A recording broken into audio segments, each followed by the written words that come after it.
गरीब का orange juice.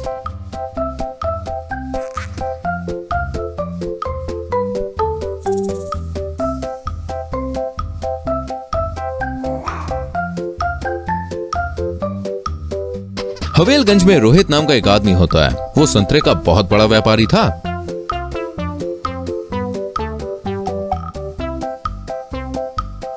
उसके पास हजारों एकड़ में संतरे के बाग फैले हुए थे।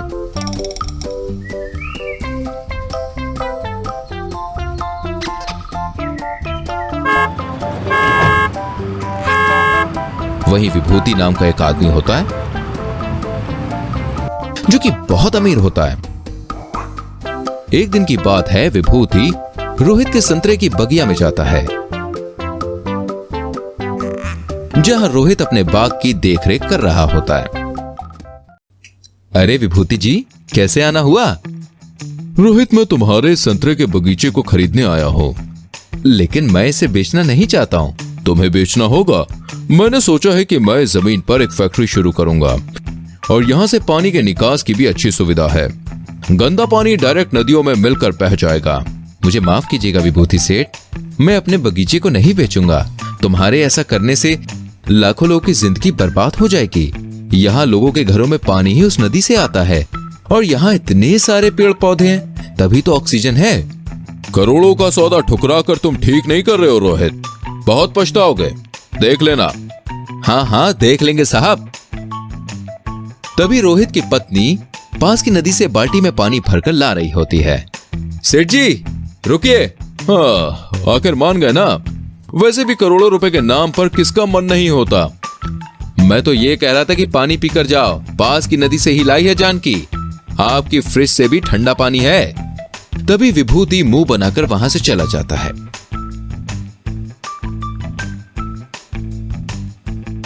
ऐसे ही दिन बीतते जाते हैं और रोहित के बाग के संतरे भी अब पककर तैयार हो जाते हैं। इस साल तो संतरे काफी अच्छे हुए हैं। अब इन्हें ले जाकर मैं बेच देता हूँ। और जी, इस बार जब पैसे आएंगे ना, तो इस बार हम बड़ा घर लेंगे। हाँ बाबा हाँ, सब कुछ लेंगे, लेकिन पैसे तो आने दो। फिर रोहित उन संतरों को एक ट्रक में भरकर शहर बेचने जाता है।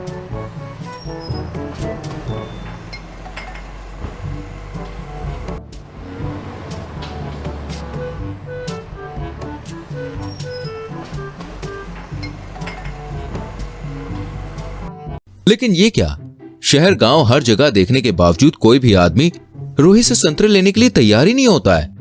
जानकी, अब हम क्या करेंगे? संतरे नहीं बिके तो हमें बहुत नुकसान होगा, हम तो बर्बाद हो जाएंगे। तभी वहां विभूति आता है। मैं तो यही चाहता हूं कि तुम बर्बाद हो जाओ। अभी भी समय है रोहित, तुम्हारी बस एक हाँ और सारे संतरे चुटकियों में बिक जाएंगे। अरे तुम बहुत कमीने इंसान हो, तुम जाओ यहां से, हमें तुम्हारी कोई मदद नहीं चाहिए। इस तरह रोहित विभूति को वहां से भगा देता है। अजी, क्यों ना हम इन संतरों का जूस निकाल कर बेचे? वैसे भी गर्मी का सीजन आ गया है, लोग इसे काफी पसंद करेंगे। हाँ, तुम ठीक कह रही हो, ये बिल्कुल ठीक रहेगा, वरना ये संतरे बर्बाद हो जाएंगे। फिर दोनों पति पत्नी गांव में संतरे का जूस बेचना शुरू करते हैं। अरे आओ भाई आओ, मीठा मीठा ठंडा ठंडा ऑरेंज जूस केवल 10 रुपए में। क्या, ऑरेंज जूस केवल 10 रुपए में? अरे वाह, आज तो लॉटरी ही लग गई मानो। गर्मी में संतरा जूस इतने सस्ते में सुनकर मानो वहां लोगों की लाइन सी लग जाती है। फिर लोगों को गर्मी में ऑरेंज जूस पीकर काफी राहत मिलती है और उन्हें वो काफी पसंद भी आता है, जिस कारण अब रोजाना रोहित की दुकान पर जूस पीने वालों की लाइन लगी रहती है।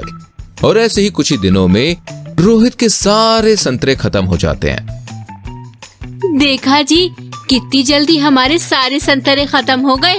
हाँ, और अब तक तो उस विभूति को भी समझ आ गया होगा हम किसी से कम नहीं हैं। जानकी और रोहित हंसने लगते हैं। वहीं विभूति दूर खड़ा दोनों की तरक्की देखकर तिलमिला कर रह जाता है। वहीं रोहित ऑरेंज जूस बेचकर ढेर सारे पैसे कमा लेता है, जिससे वो एक सुंदर सा घर खरीदता है और खुशी से अपने बगीचे की देखभाल करने लग जाता है।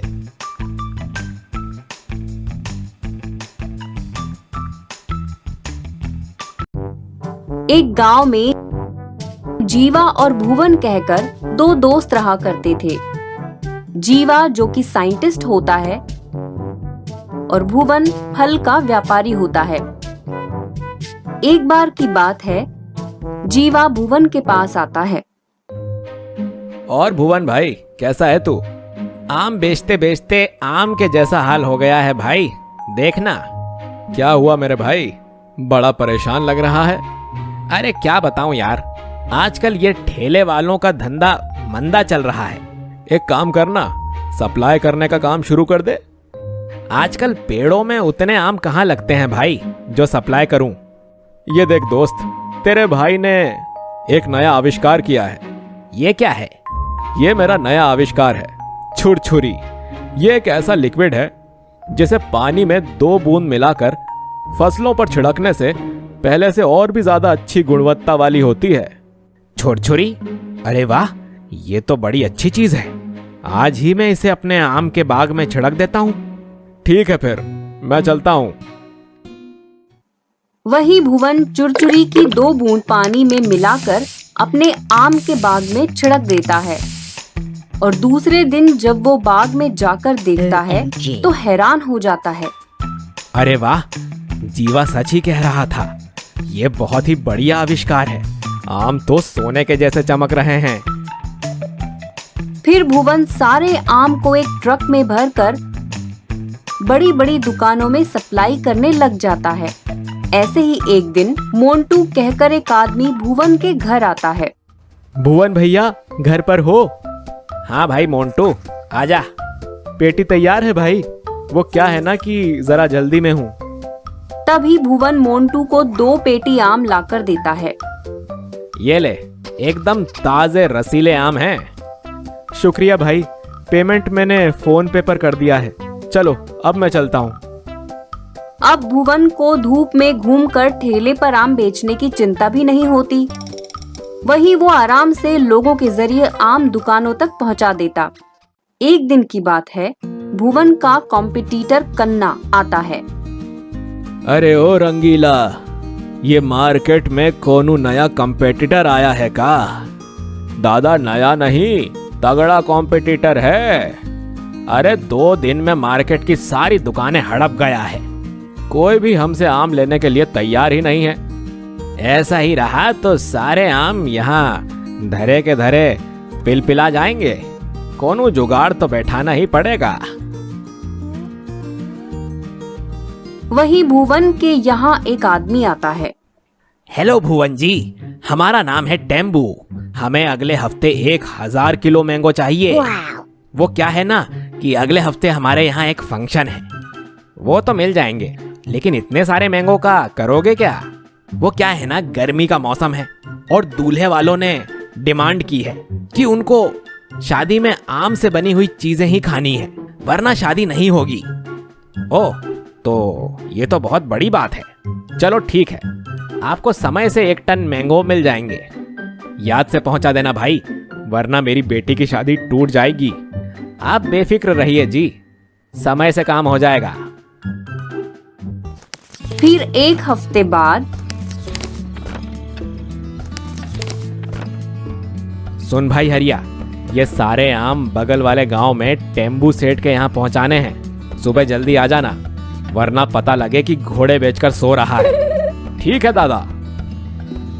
उसी रात को कन्ना और रंगीला अपने आदमियों के साथ आकर सारे आम चुरा ले जाते हैं। वहीं अगले दिन सुबह भुवन वहां आता है। अरे वाह, क्या बात है हरिया, रात को ही सारे आम पहुंचाकर आ भी गया। वाह, बहुत अच्छे। दादा मैं तो अभी सो के उठा, आम तो आपने पहुंचाए ना। क्या मजाक कर रहा है? आम मैंने नहीं, तूने पहुंचाए। मैंने नहीं पहुंचाए दादा। तो इसका मतलब आम चोरी हो गया। हाय राम, अब मैं टेम्बू सेठ को क्या जवाब दूंगा? इस एक आम से क्या होगा? तभी जीवा भुवन से मिलने आता है। क्या बात है भुवन, सुबह सुबह बड़े परेशान दिख रहे हो। फिर भुवन जीवा को सारी बात बताता है।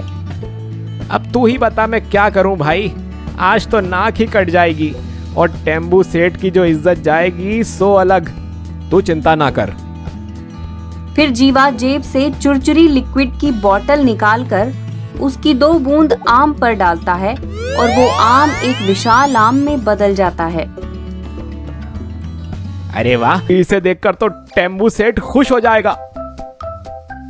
फिर भुवन खुशी खुशी जायंट मैंगो को टेम्बू सेठ के घर ले जाता है। इतना बड़ा जाइंट मैंगो, अయ్यो दादा, इसे देखकर तो बाराती खुश हो जाएंगे। थैंक यू भुवन। फिर भुवन वहां से चला आता है और जीवा के गले लग जाता है।